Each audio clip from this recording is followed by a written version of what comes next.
Vamos fazer uma viagem no tempo? Pense no início dos anos 80. É uma época cheia de perguntas, tanto sociais quanto científicas, e é bem aí que a nossa história de hoje começa. Uma história sobre uma convergência de ideias que é fascinante e, olha, totalmente inesperada. Então, vamos mergulhar nisso. De um lado da nossa história, a gente tem Fritjof Capra, um físico. Do outro, Alberto Guerreiro Ramos, um sociólogo brasileiro dos pioneiros. Eles vieram de mundos completamente diferentes. E sabe qual é a parte mais curiosa? Um nunca citou o outro. Mesmo assim, os dois desenvolveram uma crítica ao mundo moderno que é impressionantemente parecida. Como é que isso pode ter acontecido? É o que a gente vai tentar entender agora. Então, para começar, vamos entender o diagnóstico que os dois fizeram. Cada um no seu canto, de forma independente, eles perceberam que as crises do nosso tempo, a crise social, a ecológica, a espiritual, tinham todas uma única raiz. Uma falha fundamental na nossa própria maneira de enxergar o mundo. E o mais interessante é o nome que cada um deu para essa falha. O Capra chamou de paradigma mecanicista. Sabe aquela ideia de que o universo é uma máquina gigante toda feita de pecinhas separadas? Já o Guerreiro Ramos chamou de razão instrumental, que é aquele jeito de pensar que só dá valor para o que é útil, para o que dá para calcular, transformando tudo no meio para se chegar a um fim. Tá, mas de onde veio essa visão de mundo toda fragmentada? Para os dois, a resposta apontava lá para o iluminismo.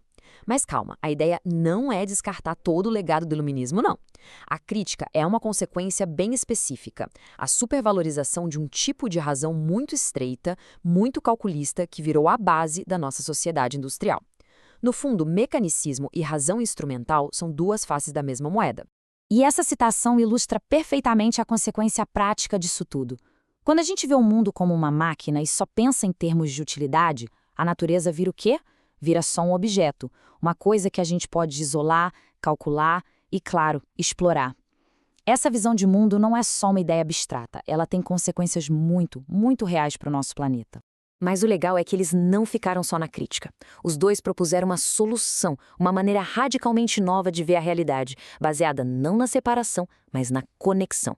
Eles estavam vendo um novo paradigma surgir no horizonte. O Capra chamou essa nova visão de paradigma sistêmico. Com inspiração na física moderna e na ecologia, ele descreveu um mundo que não é uma máquina, mas sim uma teia viva, uma rede imensa de relações onde o todo é sempre mais importante que as partes. E as regras do jogo aqui são o equilíbrio dinâmico e a cooperação. O Guerreiro Ramos, por sua vez, falou da razão substantiva. A ideia era resgatar um pensamento mais ético, mais responsável, que busca entender como as coisas se interligam.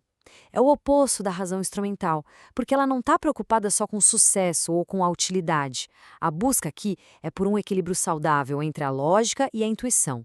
Um pensamento mais completo, mais humano. Então, o ponto crucial é este. Para os dois, essa mudança de paradigma não era só uma boa ideia, era algo essencial. E eles não tiraram isso do nada, não. Eles beberam de fontes como a teoria geral dos sistemas e principalmente olharam para a maior especialista no assunto, a própria natureza, que funciona desse jeito integrado e sistêmico há bilhões de anos. Ok, mas e na prática? Como é que essas ideias funcionam no mundo real?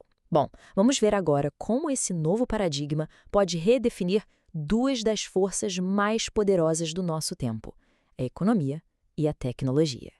Na economia, a visão deles era praticamente a mesma. Ambos criticavam essa ideia de que a lógica do mercado tem que dominar todas as áreas da nossa vida.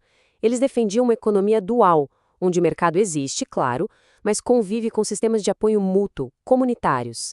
A ênfase muda do lucro a qualquer custo para o valor de uso das coisas. E o mais importante, a atividade econômica passa a servir aos princípios ecológicos, e não o contrário. E na tecnologia, a mesma lógica se aplica. Eles criticavam a tecnologia que a gente pode chamar de dura ou pesada. Aquela que é centralizada, que causa um impacto ambiental enorme e que tenta dominar a natureza.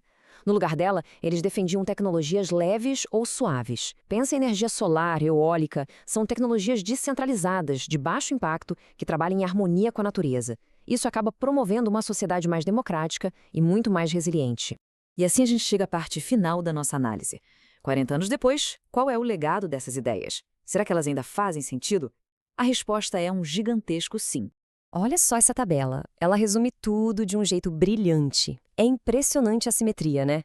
A crítica à razão instrumental do Ramos parece um espelho da crítica ao paradigma mecanicista do Capra. A economia delimitada de um bate com a economia descentralizada do outro. A tecnologia branda é um ponto em comum. Até nos valores e nos agentes da mudança, a convergência é inegável. É uma visão de mundo completa, construída a partir de duas áreas que, em teoria, nem conversam. E o mais impressionante de tudo é que, escrevendo lá nos anos 80, eles nos deram um verdadeiro mapa para entender os desafios de hoje. A crise do clima, por exemplo, é a consequência direta daquela razão instrumental que trata o planeta como um recurso. E a busca por um desenvolvimento sustentável é exatamente a visão sistêmica que eles defendiam. As análises deles desenharam o nosso tempo muito antes dele chegar. Isso tudo nos deixa com uma pergunta para a gente refletir. Nesse nosso mundo de crises que se aceleram e de hiperconectividade, será que a mudança de paradigma que eles descreveram está finalmente acontecendo? Ou ela ainda está esperando a sua vez de começar? É uma boa pergunta para a gente levar daqui.